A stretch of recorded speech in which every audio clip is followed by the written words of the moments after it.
Hey everybody, Nick Espinoza, your chief security fanatic here.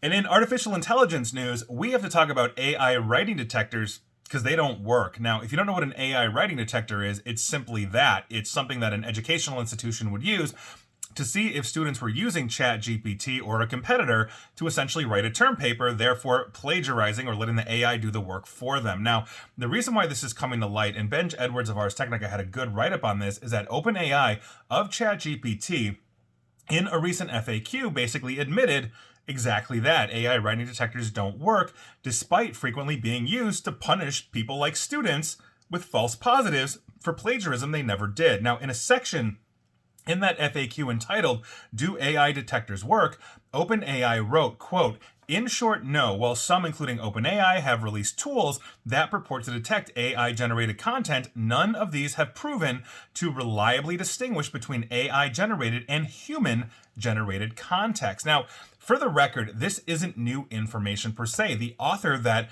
I'm partially cribbing here from, who I think, again, had an excellent write-up, you should all read it, I've just got part of it here, also wrote an article back in July, and Benj Edwards had an article entitled, "Why AI Detectors Think the U.S. Constitution Was Written by AI." Now, here's what happens in a nutshell. Here's essentially the concept behind an AI writing detector, and I think it's important to understand this. In machine learning, the term perplexity is basically a measurement of how much a piece of text deviates from what an artificial or AI model has learned during its training. So, the thinking behind the measuring perplexity concept is that when they're writing text, AI models like ChatGPT will naturally reach out for what they know best when it comes to detecting this stuff, and that is their training data.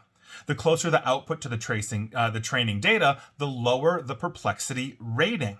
And so humans are much more chaotic, or at least that's the concept behind this, but we also write with low perplexity as well, especially when we're imitating styles used in law or in academic writing. And so if you're in that college institution and you're using academic writing styles and the AI's been trained on it, there you go.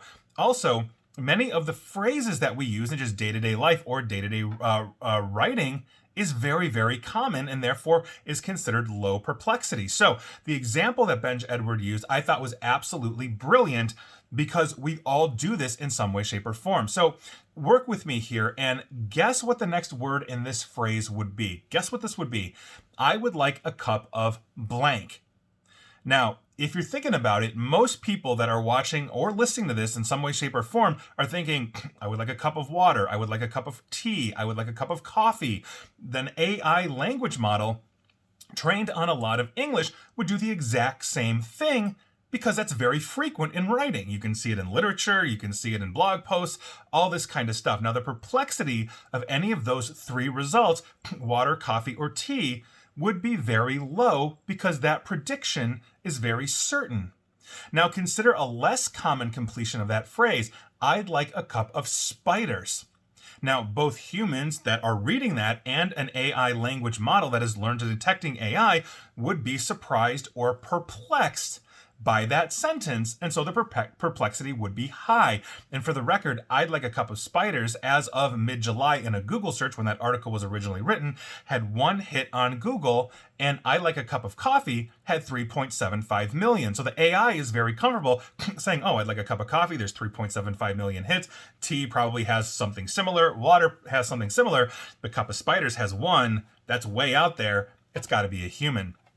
Now, if the language in the piece of text is not surprising based on the model's training, the perplexity will be low. I'd like a cup of coffee is low perplexity. So the AI detector will be more likely to classify the text as AI generated. That's why the US Constitution is essentially classified as being written by an artificial intelligence by these detectors. Now, in essence, the Constitution's language is so ingrained into all of these models because all of them are ingesting the US Constitution. You can go read it for free on a million different websites, and so the big LLMs, large language models, are doing that. And so by virtue of that, when they see the language of the Constitution, is this written by an AI, they see it repeatedly over and over and over and over. It is low perplexity. Therefore, they think it's AI written, which is obviously a false positive. Now, with that understanding, we're not actually done why these detectors don't work, because OpenAI's new FAQ also addresses another big misconception, which is that ChatGPT itself can know whether text is AI written or not. And they wrote, and I quote, "Additionally, ChatGPT has no knowledge of what content could be AI generated. It will sometimes make up responses to questions like, 'Did you write this essay?' Or 'Could this have been written by an AI?' These responses are random and have no basis in fact." On top of this, OpenAI also addresses its AI model's propensity to confabulate false information. We call it hallucination. Now, I quote OpenAI, "Sometimes ChatGPT sounds convincing, but it might give you incorrect or misleading information, often called hallucination in the literature. It can even make up things like quotes or citations, so don't use it as your only source for research." Now, this is true. I wrote an article for Smirkanish of CNN, I want to say 6 months ago-ish, on the ChatGPTs of the world, where I got it to lie to me, where it actually anticipated or thought it anticipated what I wanted to hear from it, and essentially it lied. And so I gave it, feed it my bio. "Do you know who Nick Espinoza is?" "I'm sorry, I don't know who Nick Espinoza is." "Did you know he writes for Forbes?" "I didn't know that. I still don't know who he is." "Do you know he did this and this and this?" And one at a time I asked it, and at the very end I said, "Now that you have all this information on Nick Espinoza, will you tell others?" And it said yes. Now, I know that's not how that works, right? Because I've read the terms and conditions before I started using ChatGPT, and I was an early adopter of that platform. So I understand that it, again, is hallucinating. There was a lawyer in Texas, for example, which was briefly mentioned in one of the Rs articles as well, where he went into court.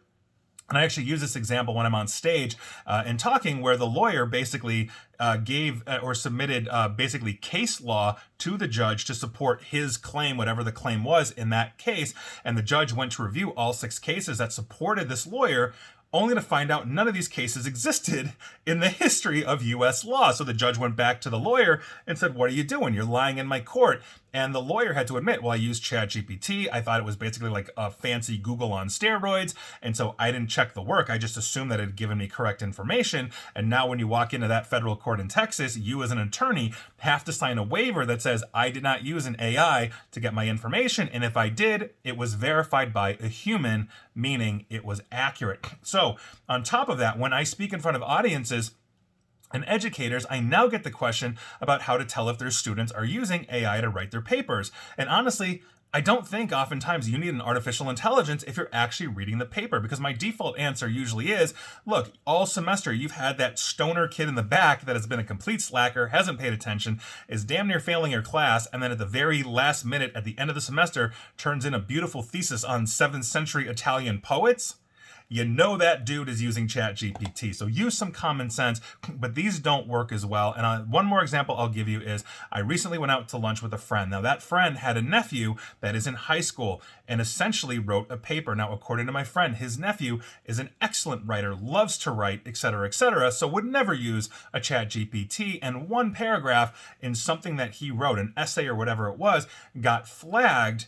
And so they accused him of plagiarism or cheating, and his parents had to go to bat, and apparently the case was dropped and all of that, but that's what we're talking about here. So understand, if you're an educator and you are watching this, and I speak to education, organizations and school districts and all that kind of stuff all the time in my capacity as a speaker, I wouldn't be using these things just yet, because odds are you're going to ruin a kid's day or a student's day, and it's not their fault.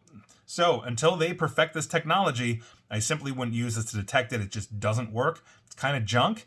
And so that is your news of the day. And please like, share, follow me here on Facebook and Twitter at NickAESP. And please feel free to subscribe to me at YouTube as well. And as always, stay safe, stay online, and please attempt to stay private. Thanks, guys.